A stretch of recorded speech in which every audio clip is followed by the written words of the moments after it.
You're not awkward. You are just undertrained. Most people think they're born bad at talking. And I thought about myself that too. That I'm too quiet, I'm too weird, I'm too awkward, too introverted. But the awkwardness isn't some personality flaw. It's just lack of repetition. Because let's be honest, we spend thousands, literal thousands of hours on our phone scrolling.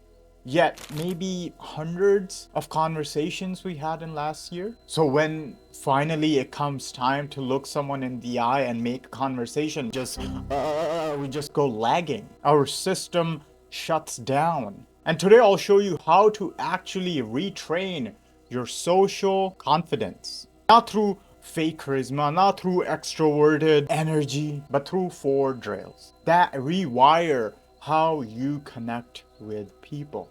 And stay till the end because the last one is the one that puts it all together and makes the whole thing natural. Even if you've been quiet your whole damn life. You've been told if you're not loud, you're boring. If you're not the life of the party, you're forgettable. And that's a lie sold from people who mistake volume for value.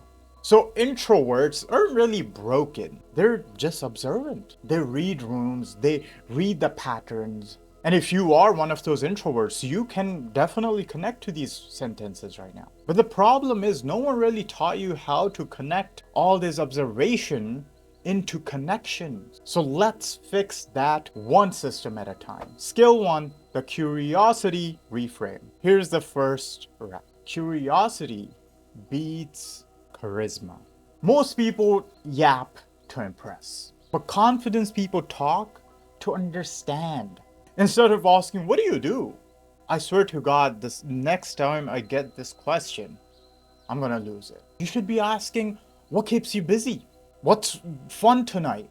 What's cool thing you've been doing? I swear to God, these questions may feel a little bit off, but they work. These questions do 2 things for you.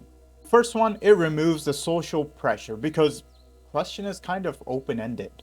A busy could be a parent with their kids. A busy could be a student with his school. A busy could be anything. Second, it makes the person feel seen and not scanned. Every time someone asks you, what do you do? I don't want to tell you all the small stuff about my work. It's not really important. It doesn't really add any value. But instead, if you ask an open-ended question, this person just wants to know what I've been doing in my life. With both questions, the point is the same. You just want to know what a person does on the day-to-day basis. But with one, the other person feels icky, and with the good question, they feel seen. Every time you're asking and making a conversation, it must have these what, how, why, open-ended questions. These questions create flow instead of awkward silence. Skill number 2, the 10-second rule. Most awkward people, myself, we think too much about ourselves. We are in this self-analysis mood all the time. We're too busy thinking, what do I say next? They're gonna finish the thought, I had to make up a conversation, blah, blah, blah. Instead of listening. And the 10-second rule fixes this. So for the first 10 seconds of every conversation, every interaction, make the other person feel seen, make them feel understood, make them feel, I hear you, I understand what you're trying to say. Not impressed, understood. So if someone says, yeah man, I'm tired from work, don't say, oh yeah, of course, I did this craziest thing ever. Say, you know what, yeah, today kind of feels drained. And there is another example that everyone tries to fix a problem. Oh man, I'm kind of feeling bad. Oh, why are you feeling bad? What's wrong? You should do this, you should do that. I didn't ask. You know what? I understand. Yeah, me as well, feels like a slow day today. That small echo tells their brain, you know what, this person gets me. So next time you talk to someone, repeat or rephrase one of the sentences they said. It's like micro signal for empathy, and that's the currency of connections. If any part of this video clicked at least just once, please don't forget to like and subscribe, because I try to not make this channel about hype and everything. It's about rebuilding every system that makes you unstoppable. Skill number 3, vulnerability anchor. Here's where most people get it wrong. They think about trying to be interesting. You need stories that sound perfect. But the thing is, people don't bond over perfection. I'm not saying just go and just trauma dump someone. That's not the point. You need to bond through imperfections, shared honesty.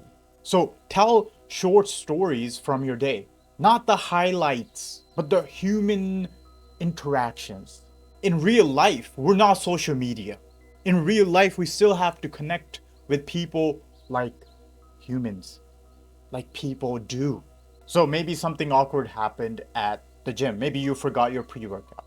Maybe your AirPods died and now you had to work out in silence, and that was an awkward situation. Maybe you spilled your coffee entering the goddamn office door because when you were trying to open the lock, you flipped your coffee as well while you were trying to turn the freaking doorknob. That was me this morning. Or when you were laying in your bed and drinking your water, you just goddamn fumbled and spilled the whole water down your bed.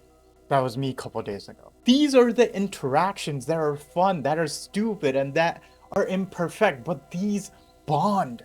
And these small imperfections, vulnerabilities, build massive trust. So at the end of the day, when you are journaling, write the small stories, write something awkward that happened, write something imperfect about your day. And that just becomes your ammunition for next interaction. So the more you remember your life, is the easier it gets to talk about it. Skill number 4, the yes and frame. This skill comes from acting and improv. It's called yes and frame. When someone is telling you something, when someone is sharing something, anything, don't just say, oh, cool, or same. What? Amount of time that has happened to me boggles my mind. That's a conversation depth. Instead, you need to acknowledge and then build upon it. So imagine someone tells you something. You respond with, yeah, that sounds great. I've been meaning to do that too. What made you do that? Why do you think that? That's an interesting way to go about it. Tell me more about this. And that's the difference between small talk and a conversation that's flowing. So every time you say yes, yeah, of course, that adds validation. And then you say, and I've been trying to do this too. That adds more energy towards it. So challenge yourself. Next time you're in an interaction, challenge yourself to not let the conversation die. But let's be honest, once you are in this flowy conversation, the other person would feel so seen and understood that they wouldn't want to stop talking to you.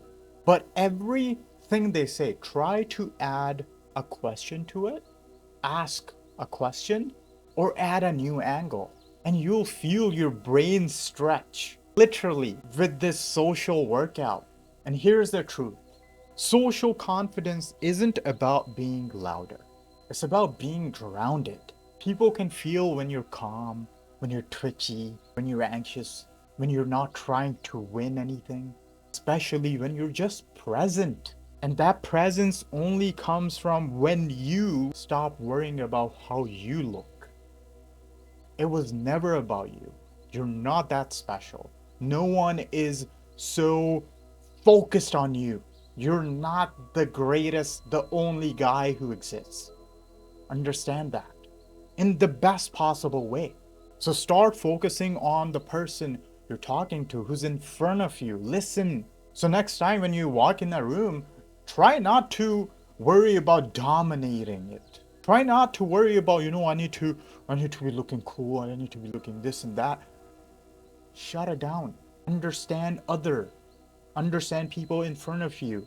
Try to stabilize it, not dominate it. And that's what real confidence feels like.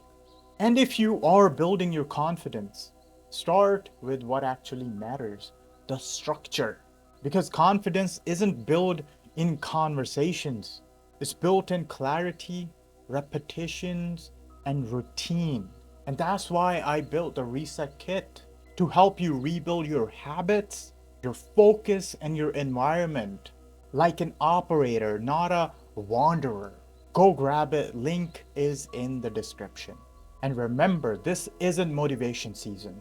This is your comeback season. And if you enjoyed the video, please don't forget to like and subscribe. This is my comeback, and this can be yours too. I'll see you next time. Thank you very much.